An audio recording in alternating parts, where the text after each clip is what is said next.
খুব মজাদার একটা আচারের রেসিপি শেয়ার করছি, আর সেটা হচ্ছে কাঁচা আমের বার্মিস আচার। আসসালামু আলাইকুম সবাইকে। তাহলে চলেন দেখে আসি আমের আচারটা আমি কিভাবে দিয়েছি। 1 কেজি আম পরিষ্কার করে ধুয়ে পিলার দিয়ে খোসা ছাড়িয়ে নিয়েছি। তারপরে গোল গোল করে কেটে নিয়েছি। খুব একটা মোটাও করিনি, আবার খুব একটা পাতলাও করিনি, মাঝারি সাইজ করে কেটে নিয়েছি। তারপরে মাঝখানের দানাগুলো ফেলে দিয়েছি। এবার 1 কাপ চিনি দিয়ে সামান্য নেড়ে রেখে দিয়েছি 1 ঘন্টার জন্য। 1 ঘন্টা পরে দেখতে অনেকটা এমন হয়েছে, কিছুটা পানি ছেড়েছে। এখন একটা প্যানে নিয়ে নিব। বেশ কিছুক্ষণ জাল করে নেওয়ার পরে এখানে দিয়ে দিয়েছি 1/4 চা চামচ মরিচের গুঁড়া, 1/4 চা চামচ হলুদের গুঁড়া, যাতে খুব সুন্দর একটা কালার আসে। আমটা জালে বসিয়ে এদিকে শুকনো মশলাগুলো নিয়ে নিচ্ছি।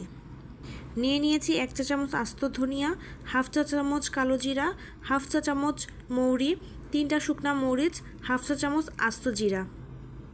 সবগুলো উপকরণ আধ ভাঙা করে ব্লেন্ডারে ব্লেন্ড করে নিয়েছি। বেশ কিছুক্ষণ জাল করে নেওয়ার পরে শুকনা মশলাটা দিয়ে দিচ্ছি। মাঝারি আঁচে জালটা কিন্তু দিতে হবে। তারপর খুব সুন্দর করে মিশিয়ে নিচ্ছি। আলতোভাবে মেশাতে হবে যেন আমের স্লাইসগুলো ভেঙে না যায়। বেশ কিছুক্ষণ জাল করে নেওয়ার পরে কিন্তু আমার আচারটা হয়ে গিয়েছে। দেখতেও যেমন সুন্দর হয়েছে, খেতে কিন্তু অসম্ভব মজা হয়েছে। বাসায় অবশ্যই একবার ট্রাই করবেন, আর ট্রাই করে আমাকে জানাবেন কেমন হয়েছে। আজকে এই পর্যন্তই, দেখা হবে অন্য কোনো ভিডিওতে। সবাই ভালো থাকবেন। আল্লাহ হাফেজ।